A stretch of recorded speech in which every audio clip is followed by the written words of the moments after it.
For those that may be watching at the time of this recording, please keep in mind the game is currently in beta. So, enemies, devices, building, or any other mechanics within the game may change upon final release. So, please support the official release. I will have a link down below to the developer's Twitter of the game. And at the end of the video, I will have another small announcement regarding their Twitter as well. Thank you so much for watching, and let's get into the video. Well, hello there. Welcome to the video. I see you've managed to find yourself a beta code key for OnceHuman. Welcome on in. Now, if you're seeing this video, you may be wondering, what exactly am I to do in OnceHuman? It's quite a lot. There's the main mission, there's other side objectives I could do, but fully, what is there to the game? Well, I'll show you. There are many things, just like this giant glowing sphere behind me, which we'll get into just a little bit. First, let's get started. So now you've gone through the cutscene, you've gone through the tutorial, gliding through the air, and you're wondering, where do I go from here? Where do I start? Areas over there, areas over there. Well, first step towards success is a good foundation. So, we want to build a base somewhere ideal with resources involved, waters nearby for future development reasons down the road as we get further into the game. So, plop this here. Once you've got your base all set up, next step is gathering resources.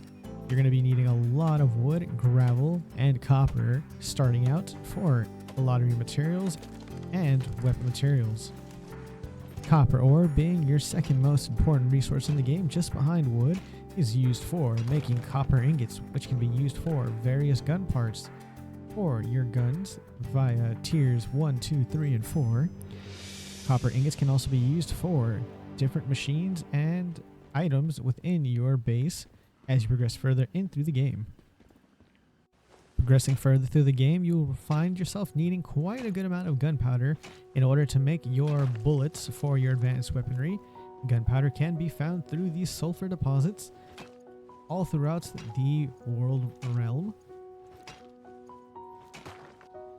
A helpful tip early on for new players is, as you progress through the game and acquire yourself up to the tier of copper pickaxe, using 7 copper ingots, 2 hide acquired from deer, and wooden logs, you will be able to go over to this area within the Broken Delta, coordinates 6339-5803, and here you'll be able to find tin ore deposits. Upon breaking these with your pickaxe, you will acquire deviation for mining that you place in the secure unit within your home, as shown within the next scene. If we go into our secure unit, drop off the Digby boy, this little fella activates and begins mining materials around you. Once the deviant power gets up to 30, he'll begin to go and run around mining materials for you, such as copper, tin, or iron. Tin and iron both are used for more middle to end game materials, so getting them early on is very beneficial for new players and for more experienced players. As seen here in this secure unit, this Digby boy has brought back 50 tin ore. The Digby boy can bring back tin ore, copper ore, or iron ore back after a certain point of time and after their deviant power has reached a certain threshold.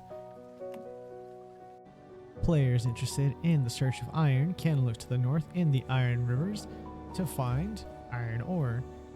Spotted here at coordinates 6631-4151. You will need a high tier pickaxe to break the ore, so be prepared. As you can see here, we are near an instance and going through. If you head on through, you can still collect the ore from both sides, so don't worry on that case. In the off chance of thinking that it may disappear, no worries there. Gathering useful materials in storage containers such as this are always highly recommended, as you're going to need a lot of materials in order to craft items at your base. There's also other materials which you can look around for if you hit Q. Those materials will be highlighted.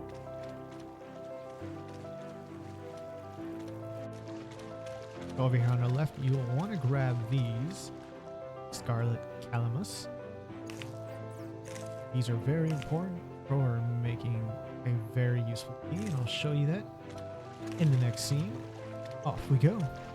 In order to make fruit tea, you're going to need Scarlet Calamus, boiled water, and logs. Fruit tea gives the player 50 hydration plus 400 sanity, which is just 100 beneath the sanity gummies, which you get early on at the beginning of the game. Sanity gummies are made from boiled water, sugar, logs, and in order to acquire sugar, you're going to need to find beets within the world and logs. In order to make the stove, you are going to need copper ore, charcoal, gravel, and metal parts. Having gathered up your resources and beginning the foundation for your new home, going into the crafting bench, it's time for us to make ammo for your weapons. So, going under gunpowder, you'll be needing sulfur, which is acquired from sulfur deposits out in the world, charcoal made from logs within the furnace, and acid, which you can find in storage crates or dropped from various enemies within the world. In making gunpowder, you will be needing that in order to make your bullets, such as copper pistol bullets. Different various bullets will be needed for different guns. So you have your copper, your SMG, shotgun, rifle, sniper, and your LMG bullets. All of them taking 3 copper ingots each and 1 gunpowder, but giving you a certain amount per bullet. As per the copper pistol ammo, you get 40, 20 for the SMG, and 24 for the sniper rifle. Alright, you've got your gun made, you've got your ammo made. Now let's talk about armor. For armor, you've got 5 different tiers. Tier 1, Tier 2, Tiers 3, and Tier 4 are going to need an intermediate armor bench. And Tier 5 will need the advanced armor workbench, all made as you progress further into the game. Each armor does have a set with bonuses for getting matching armor pieces for the set. So this blueprint raid mask, as you can see, the raid set, I have 3 of 6. That gives me gathering speed, max load, and stamina cost. If I get one more piece for a 4th, I can get, when the load is over 80, damage taken minus 10%. Weapon and tactical item damage plus 15%. As you climb up in tiers, tiers are going to require more expensive and rarer materials to be crafted and made. All done getting yourself geared up? Good. It's time to get talking about calibration. For weapons and for armor, there's a thing known as calibration, which is basically using resources to increase the damage for your weapons. We go over to armor, you can use shabby fabric and increase the HP and the PSI intensity for this armor. As you can see by the helmet, using shabby fabric will increase it as well, so we'll go ahead and do just that. As we get higher up, you will need more materials. Now we'll need waste plastic and a stardust source, which we get from extraction sites and securement silos throughout the world. So, now that I've covered some of the basics of what you can do within OnceHuman, how about I show you what you can do over here within this nice glowing sphere. Wrap around here. Now this is an area recommended for up to 2 to 4 people, so it would be recommended to play with friends or find a group to play with. This will bring up known as the Ravenous Hunter. You see above, level 10 recommended 2 players, and you will be getting a random weapon mod, electronic accessory, and energy link.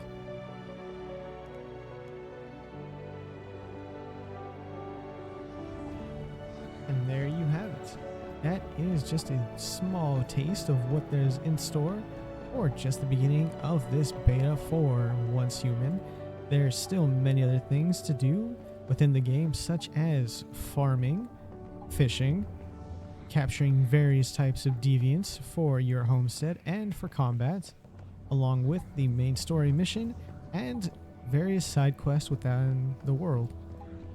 So, if that sounds interesting to you and you're ready to explore what OnceHuman has in store for you within this gigantic map, which will still be having more pieces unlocked as we progress through the different phases.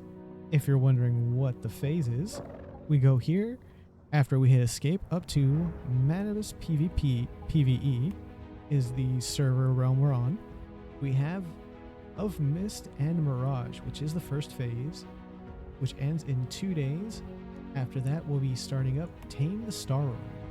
So at the time of seeing this, if you're new to the game, jump on in, get some friends, get a head start, and get these seasonal goals done. By getting these done, you are awarded with extra ciphers. By getting these ciphers, you must fill this bar out and get up to these cumulative acquisition stars. By doing that, as you can see over here on the right, you can complete various tasks such as for territory, exploration, securing, challenges, and there you have it, folks. Just a few of the many different things you can do in the wonderful world of OnceHuman. So, any of those things looked interesting to you?